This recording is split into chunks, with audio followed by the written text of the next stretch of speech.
आकाशवाणी लखनऊ से प्रादेशिक समाचार।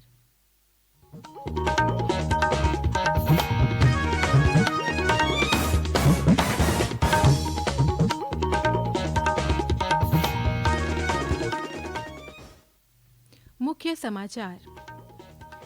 उत्तर प्रदेश विधानमंडल का मानसून सत्र आज से शुरू। वित्त मंत्री सुरेश खन्ना कल पेश करेंगे अनुपूरक बजट। मुख्यमंत्री योगी आदित्यनाथ ने कांवड़ियों से की आत्मानुशासन बनाए रखने की अपील। कहा, ड्रोन और हेलीकॉप्टर से होगी कांवड़ यात्रा की निगरानी व पुष्प वर्षा। हाईकोर्ट से मिली अफजाल अंसारी को राहत। कृष्णानंद हत्याकांड मामले में गैंगस्टर के तहत मिली 4 साल कैद की सजा हुई रद्द। बरकरार रहेगी संसद सदस्यता। और सावन के दूसरे सोमवार पर आज प्रदेश के शिवालयों में जलाभिषेक के लिए उमड़े भक्त। श्री काशी विश्वनाथ धाम में भगवान शिव के गौरी शंकर स्वरूप में हुए दर्शन।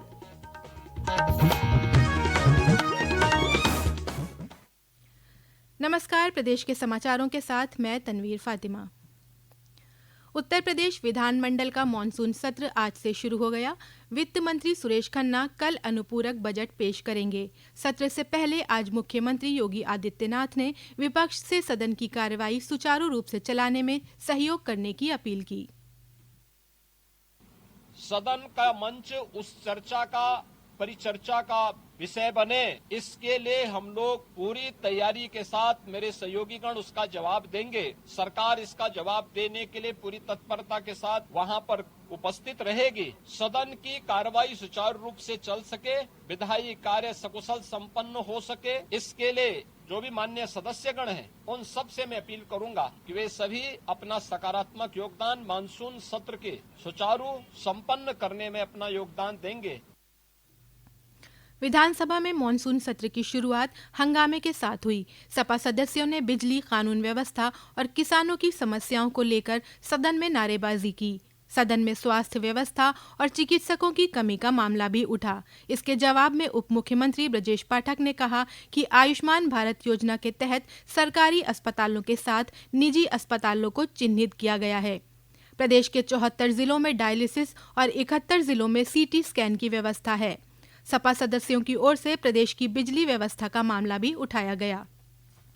जवाब में ऊर्जा मंत्री ए.के. शर्मा ने कहा कि पहले की सरकारों की तुलना में बिजली व्यवस्था कई गुना बेहतर हुई है। ऊर्जा मंत्री के जवाब से असंतुष्ट होकर सपा सदस्य सदन से बाहर चले गए। इससे पहले मुख्यमंत्री और नेता सदन योगी आदित्यनाथ ने मंत्रिमंडल में शामिल 4 नए सदस्यों का परिचय कराया। वहीं नेता प्रतिपक्ष का दायित्व माता प्रसाद पांडे को सौंपा गया। उधर विधान परिषद में मानसून सत्र के पहले दिन विपक्ष ने प्रदेश की खराब कानून व्यवस्था और बलिया वसूली कांड पर सवाल उठाया। इसके जवाब में उप मुख्यमंत्री केशव प्रसाद मौर्य ने कहा कि जो भी अपराध में लिप्त हैं, उनके खिलाफ कड़ी कार्रवाई की जाएगी। भ्रष्टाचार करने वालों को बख्शा नहीं जाएगा। सदन में अशासकीय सहायता प्राप्त माध्यमिक विद्यालयों के तदर्थ शिक्षकों की सेवा समाप्त किए जाने के निर्णय को वापस लेने की मांग की गई। इस पर सभापति ने कहा कि इस मामले को सदन की अध्यक्षता में बनी कमेटी के सामने रखा जाए। इसके अलावा आज सदन में नेता प्रतिपक्ष बने सपा के लाल बिहारी यादव को सभी ने बधाई दी। मुख्यमंत्री योगी आदित्यनाथ ने कहा कि हम सभी शिव भक्त हैं। कोई भी पर्व, कोई भी साधना बिना आत्मानुशासन के पूरी नहीं होती।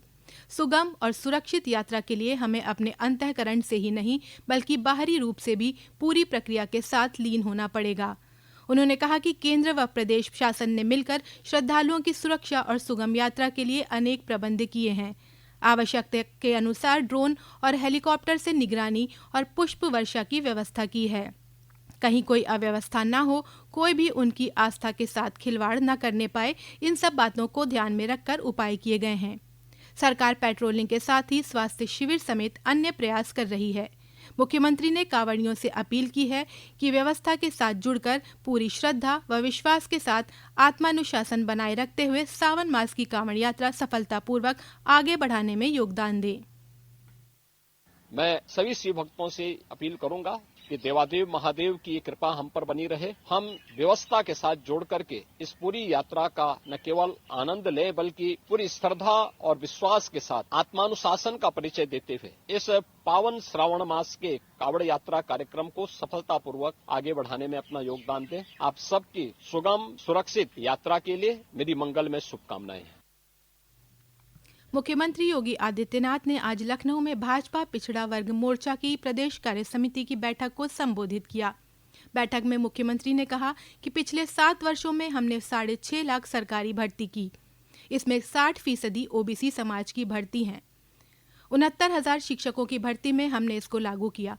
विपक्षी गठबंधन के पिछड़ा समर्थक होने के दावे पर मुख्यमंत्री ने कहा कि सपा सरकार में 86 एसडीएम की नियुक्ति हुई। 86 में से 56 सिर्फ एक ही जाति से थे। वे लोग इस बात पर खामोश हो जाते हैं। ये समाचार आप आकाशवाणी लखनऊ से सुन रहे हैं। ताज़ा समाचार जानने के लिए आप हमारी वेबसाइट newsonair.gov.in पर लॉगिन कर सकते हैं। इसके साथ ही आप प्रादेशिक समाचारों का ये बुलेटिन हमारे YouTube channel news on AIR Lucknow पर भी सुन सकते हैं। इलाहाबाद हाई कोर्ट ने कृष्णानंद हत्याकांड मामले में गाजीपुर सांसद अफजाल अंसारी को गैंगस्टर मामले में मिली 4 साल कैद की सजा को रद्द कर दिया है। अब अफजाल की संसद सदस्यता बरकरार रहेगी। ये फैसला न्यायमूर्ति संजय कुमार सिंह की अदालत ने सुनाया है। अफजाल अंसारी को गाजीपुर की MP MLA कोर्ट ने कृष्णानंद हत्याकांड के बाद गैंगस्टर मामले में 4 साल की सजा सुनाई थी। अफजाल अंसारी ने सजा को रद्द करने और राज्य सरकार व कृष्णानंद राय के बेटे ने सजा बढ़ाने की अपील हाईकोर्ट में दाखिल की थी। इसके पहले अफजाल की अपील हाईकोर्ट ने खारिज कर दी थी, जिसके खिलाफ उन्होंने सुप्रीम कोर्ट का दरवाजा खटखटाया था। सुप्रीम कोर्ट ने सजा को निलंबित करते हुए फिर से सुनवाई के लिए मामले को हाई कोर्ट वापस भेज दिया था। सुप्रीम कोर्ट के आदेश पर हुई सुनवाई के बाद हाई कोर्ट ने 4 जुलाई को फैसला सुरक्षित किया था। पूर्व राष्ट्रपति रामनाथ कोविंद ने मथुरा में आज संस्कृति विश्वविद्यालय के 5वें दीक्षांत समारोह में विद्यार्थियों को मेडल दिए। इस मौके पर श्री कोविंद ने कहा कि लक्ष्य हासिल करने के लिए कड़ी मेहनत करें और कठिनाइयां आने पर रास्ता न छोड़ें। चुने हुए मार्ग पर आगे बढ़ते रहेंगे तो मंजिल जरूर मिलेगी। पूर्व राष्ट्रपति ने विद्यार्थियों से कहा कि पढ़ाई के साथ साथ अपने स्वास्थ्य का ध्यान रखें।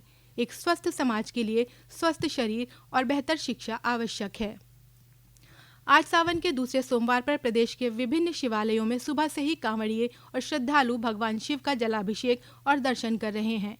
वाराणसी के श्री काशी विश्वनाथ धाम में भगवान शिव के गौरीशंकर स्वरूप का श्रृंगार किया जा रहा है। शामली, बस्ती, पीलीभीत, आगरा और अमरोहा समेत प्रदेश के अन्य जिलों में सुबह से ही शिव मंदिरों में भक्तों की लंबी कतारें लगी हुई हैं। छोटी काशी के नाम से विख्यात गोला गोकर्णनाथ में भक्तों की भीड़ को देखते हुए प्रशासन ने पुख्ता इंतजाम किए हैं। पेश है हमारे प्रतिनिधि की रिपोर्ट।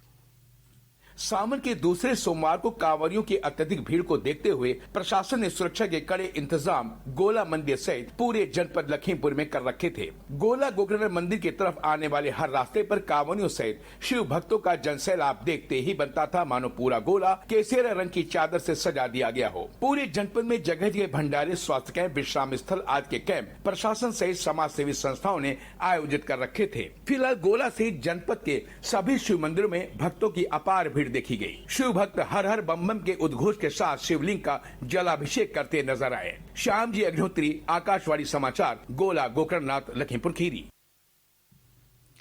आज अंतर्राष्ट्रीय बाघ दिवस के मौके पर इटावा में लायन सफारी पार्क प्रशासन ने अनुभूति कार्यक्रम शुरू किया है। सफारी पार्क के निदेशक अनिल पटेल ने बताया कि इस कार्यक्रम के तहत हर शुक्रवार ग्रामीण अंचल के स्कूली बच्चों को सफारी पार्क में भ्रमण कराया जाएगा। पेरिस ओलंपिक में मनु भाकर और सरबजोत सिंह की जोड़ी ने 10 metre air pistol mix team event में कांस्य पदक फाइनल मैच के लिए क्वालिफाई कर लिया है। कल भारतीय समय के अनुसार दिन में 1 बजे उनका सामना दक्षिण कोरिया के ओह ये जिन और ली वोनहो से होगा।